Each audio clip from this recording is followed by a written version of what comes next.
everybody. Welcome back to another episode of BTNC Orlando and Moving Forward Healthcare's podcast. And today we're talking about stress management and its impact on our body. And before we jump into our segment, I want to take a moment to shout out my family, as today we will lay my sister-in-law to rest. Most of you have seen on my social media, I've been very private about it, but public in terms of the heartbreak that it has brought me and my family. And it was absolutely oriented around health, not COVID, but cancer. And it was swift, and it took my warrior and my friends and my sister away from me very quickly. But the blessing in that is that she did not suffer. So this show is 100% for Tamara Palfrey, who I've had the pleasure of calling sister for 20 years. And she did my hair. So all these beautiful hairstyles that you guys saw over the last 20 years, it was by her hands. And now it will be by my hands, which will be interesting. But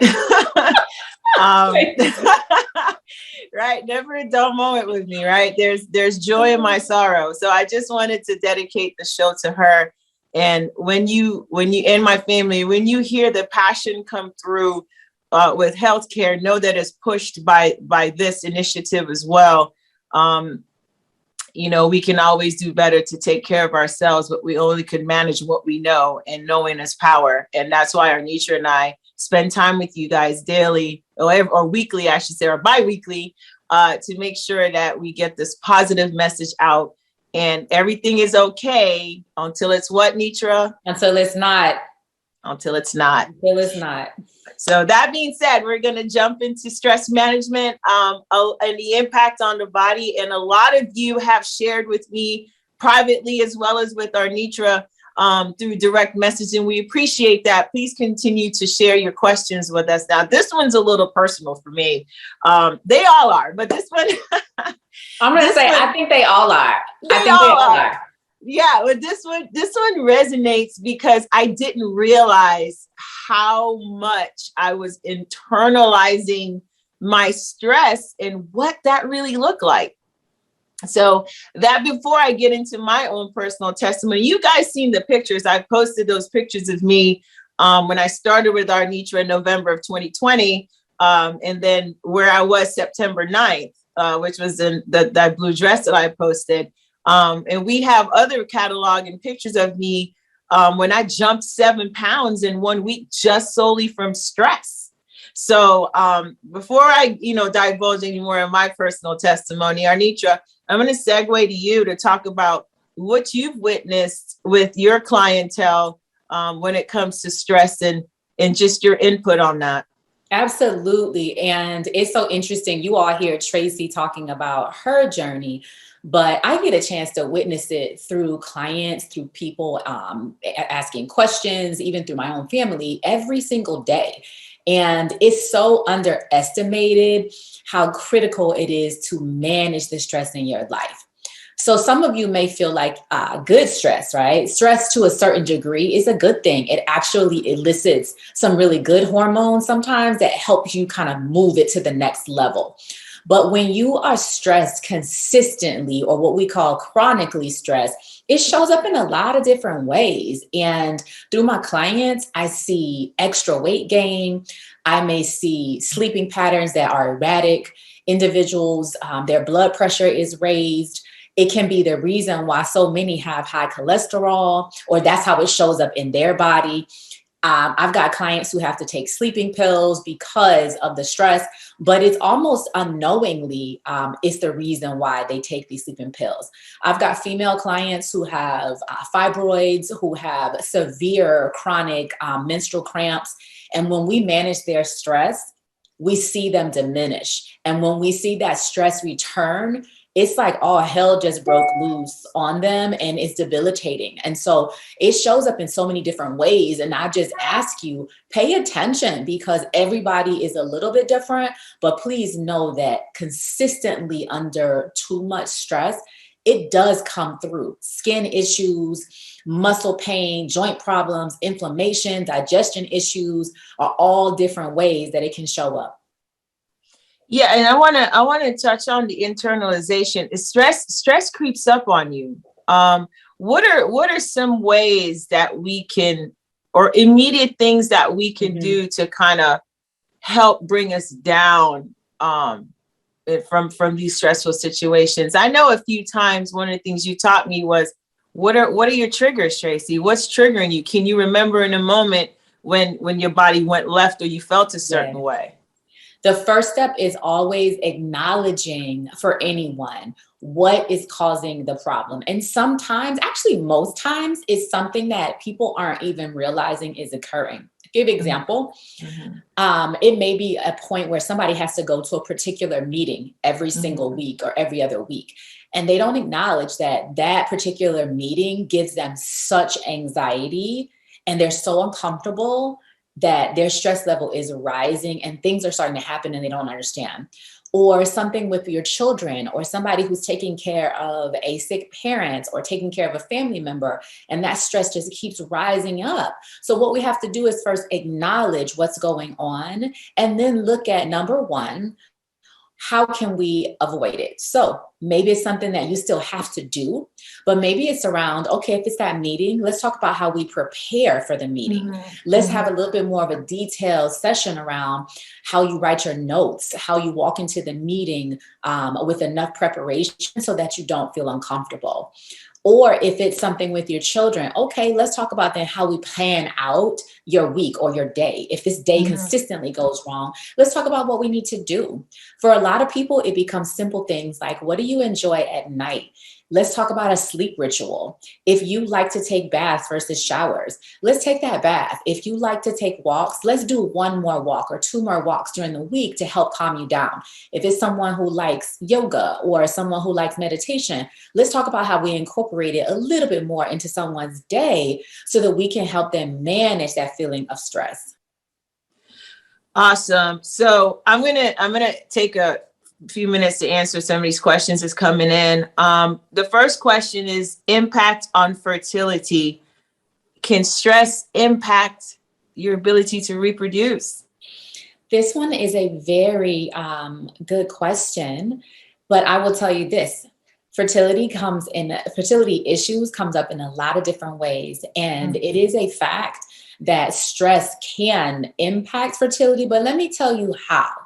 Number one, when people are too stressed in its most simplistic form, when people are way too stressed, their libido drops. So what happens is, number one, you start to miss your window of ovulation time. And so please remember, everyone, we ovulate one time a month. That means eggs are released, usually one, sometimes in the event of twins, two, but you get one cycle to come down, right? And so if you miss that window, then you've missed it. And so then there's another part, the stress of trying to conceive.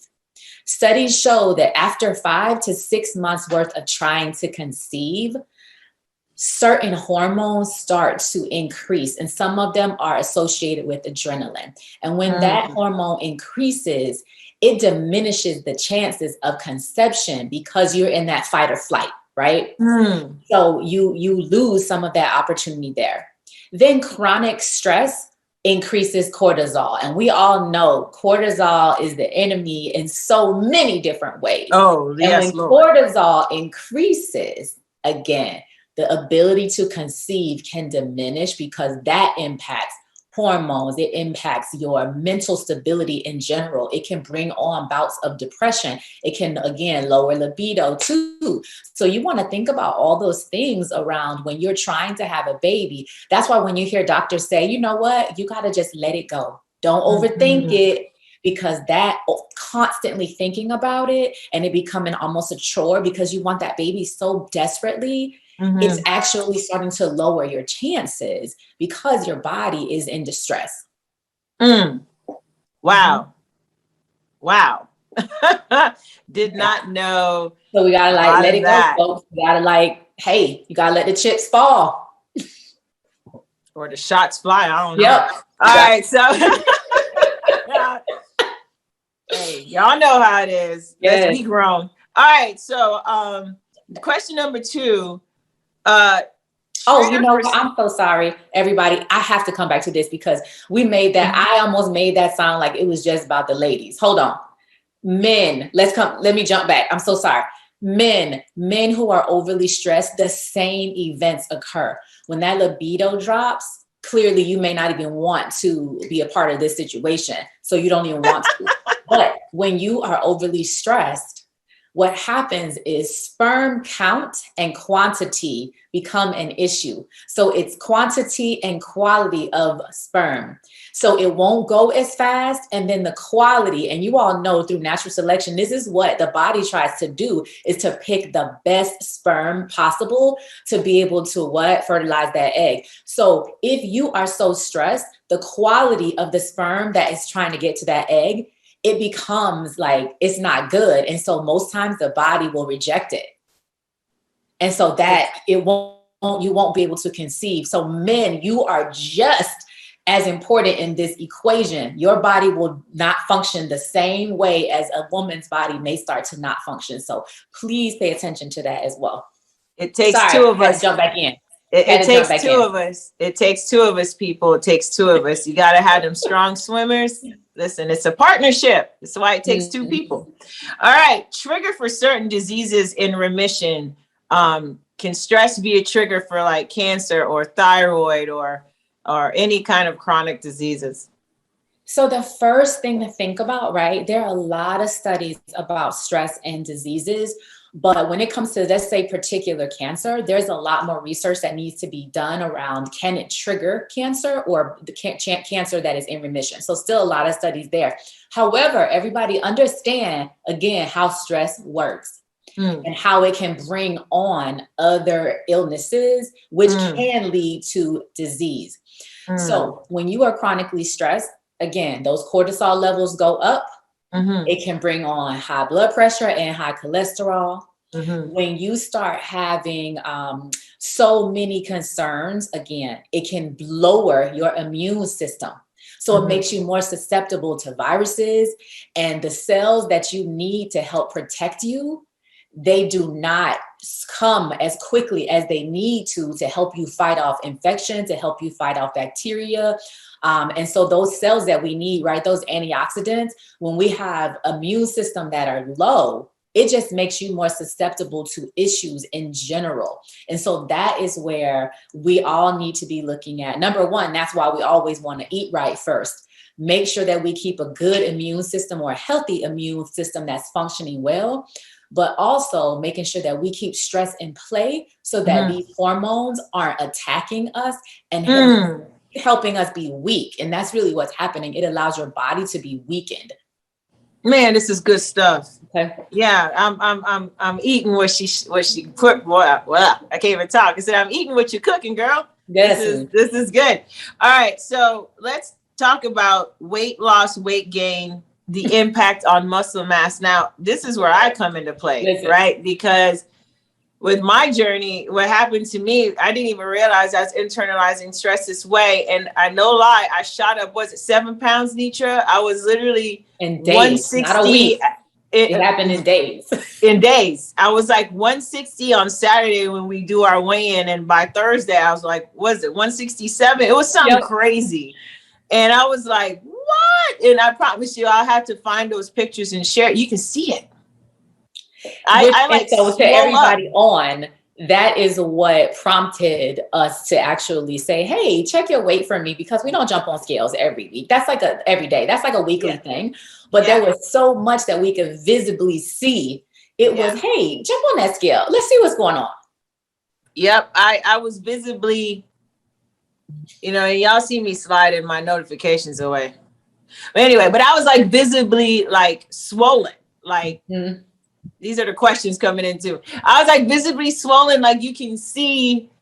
And that's when Nisha was like, yo, check your weight, man. And I checked my weight and I was like, whoa, 167, fam. Like 167 from 160. So it's real. And then immediately Arnetra was like, Tracey, I need you to regroup. Let's. And what I did was I ate foods that would help me bring the inflammation down. I upped my celery juice. I upped my favorite concoction with pineapple, fennel, and cucumber. I ate mushrooms. We changed things that will help my body come out of the state of inflammation. And then I did things that will cause me to relax. Like I need to literally put my feet up and watch Netflix. That's something that I just don't do.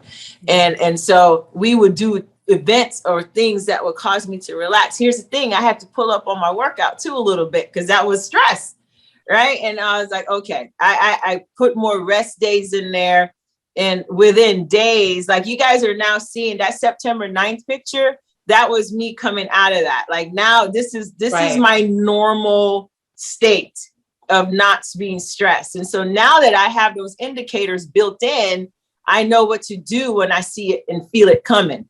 And that's what we're trying to get y'all to understand is what are your intrinsic checkpoints? What is happening to your eyes, your skin, your sleep, your weight? What is happening to your workouts? What's happening to you? It may very well be stress, right? And so let's manage it because it can lead to other issues and challenges and put us in a possibly disease situation. So, and you all may be thinking, oh, that's just Tracey. No. I experience it every day. I status with clients all throughout the week. And we get a chance to see when it's going wrong. You will see stomachs that all of a sudden were flat, and then all of a sudden lower bellies are protruding, full bellies are out. Someone all of a sudden is constipated. All of a sudden their face is swollen, feet swollen, all kind of random, what would seemingly be random events, but it's your body saying, hey, hold on a second. This is not working. Whatever you're doing, we got to pull back, but you have to be able to acknowledge what is causing it. And that's the first thing is most times people ignore. And that is the bigger issue is you ignore the signs and you just say, oh, it's fine. It's okay, but I can promise you it is not okay. And as serious as this one is, this can be in the more immediate, right? In the more immediate, like short term, this is where strokes can happen when someone says, God, they were fine. No, they really weren't. No, they weren't fine. No. Strokes, heart attacks, it can happen just like that because your stress has been just eating away. And gradually that blood pressure is rising to the top at danger zone levels. And you don't even know it because you've been ignoring the signal for weeks. And then and then that's it. Right? Weight loss. There's people who experience extreme weight loss. Just like I went the other way, you can go the other way. Guys, the point of all of this is that we have got to listen to the check engine lights when they come on, my friend. Don't ignore it like we used to do in college, with our cars. When the check engine light come on, they're like, we'll drive it till the wheels fall off. We do not have that opportunity with our health. When the check engine light comes on, it's like we're there. Another thing a physician shared with me at an event that I was at was when something presents its symptoms, we're there. Like the warning is before anything presents itself. And that's why it's so important that we check and get checked and go through these checkups and eat right and sleep right and go to your regular wellness visits before something happens. When you're feeling good, go get it checked anyway, because when something presents itself, we're there. You're there. I'm going to give another example of that. This is the same way. Okay, let's say for a very long time, someone has been maybe just not eating the best, or they used to exercise all the time and they just stopped for whatever reason. And COVID is an actual really good real life example where some individuals were very active. And then, we in COVID, it's a year and a half we're in now, that some people just stopped completely. But you know what? In that year and a half, they gained some weight. Maybe they ate a little different. They ignored it. They were like, oh, it's just COVID. So that it kept escalating. And then, you know what? They eat different too now, right? That happened. Activities, almost nothing. We eat different. And then you know what? Let's say for the last 2 months, they've been having this like gnawing headache and they just keep letting it go. Like, God, My head hurts. I just feel really tired. My head hurts, right? So all these things have been like leading up to it. And then all of a sudden, one day they pass out. And then they end up going to the doctor. And while they're in that and I'm going to say they go to hospital. They end up going to hospital. And in that emergency room, that person says, hey, you know what? Your blood glucose levels are so low. Low. Do you know that, you have diabetes? What? And that's where people are like, wait, what? What are you talking about? Hey, it's been festering though. And understand, just like diabetes, when it happens, you've had that for years. And you have the opportunity to do it different. And there's things that if you go to the doctor, you're going to see those levels. Even you guys know that you can get blood tests on your own. Quest Diagnostics, and that's not a plug. I'm not advertising it, but I know that they offer, blood work that you can go without a prescription. So you can get your blood taken. You can choose which blood work you want.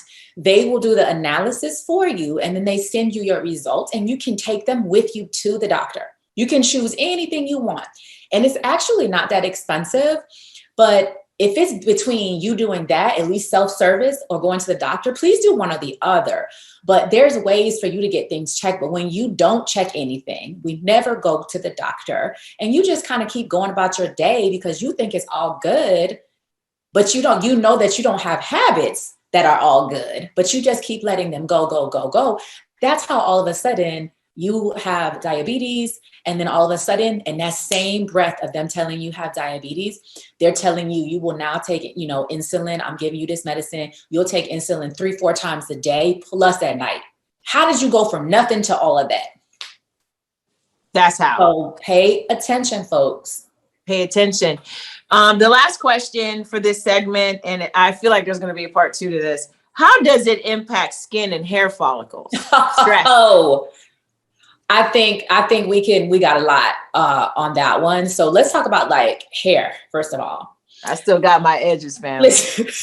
So first of all, there's a lot of reasons why people, lose hair. I'm going to even laugh because y'all never see it, but like, right. I got to turn the right way right there. I've got like this patch in my head, y'all. But so my people who know me for a long time, I used to have a lot of hair. And they say that it was brought on through pregnancy, a little pregnancy alopecia. That's stress enough in itself, right? That's massive stress on the body. And so they're saying it was really induced by that. And it may never grow back, right? But the fact is, y'all know I used to dye my hair all the time too. That's stress too. So I'm like, okay, I did a lot. But when you start talking about stress, hair is an immediate sign. When you start seeing thinning hair, patches in your hair, where it's not something that you have kind of externally done, that is a surefire sign that something else is going on. And stress also causes what? Nutrient malabsorption. And so that's a big deal, because when you start seeing things change in your skin, your hair, your fingernails, your toenails, your skin in general, not just on your face, but through your body, dry skin, patches, all kinds of things that are happening, it literally is telling you something in your body is off. And it could be, hey, you know what? Do you have enough calcium? Are you vitamin D deficient and then you can't absorb certain other minerals? Are you low in copper? Are you low in phosphorus? Low in phosphorus means that you're going to have brittle bones. There's so many things that start to occur, and that phosphorus also helps absorb other minerals. And when you can't absorb them because you're in a weakened immune state, you got intestinal issues because your stomach's always hurting, right? But you let it go. You say, oh, it's fine. I don't digest food. I eat bad foods, but my stomach is always in knots. You're not absorbing food properly. And so then you start to see random events. And then the biggest one, again, is that cortisol. Again, the enemy of everything. Enemy is belly fat, bad skin, all kinds of things that cortisol can do. It will push hormones out. And that's where you start to see issues with skin around stress too. Wow. I mean, Listen, let's keep this thing going. We're out of time for today's show, but it sounds like we definitely will be bringing back a part 2. So let's go ahead and plan to do that. Give you guys time to take notes from this show, bring the questions for the next show. We're going to continue with stress management too, and the impact it has on the body. In COVID right now, with all that's going on, I feel like this is very, it should not be a rushed discussion, and I would love to get some more feedback from you guys. I have a lot more questions coming through here. Please send in more after you watch us today. If you missed us and it's the playback, great. Send this question in to BTNC Yes. Orlando or at Moving Forward Healthcare on Facebook, on YouTube, on Instagram. We're both on Instagram. So you guys have no excuses. We're here to help you manage this. This is real. I want to see my people do better. I want us to live better. I want us to live. Like, let's not wait until something is not okay to do something. Please, I beg of you. Yes. Let's get it done. Nitra? That's all any of us can say. And hopefully this resonates with you. And I'm going to close us out with, it's all good until it's not. So do not wait too long. Please. See y'all next time. Thank you for joining us today. Holla at your girl.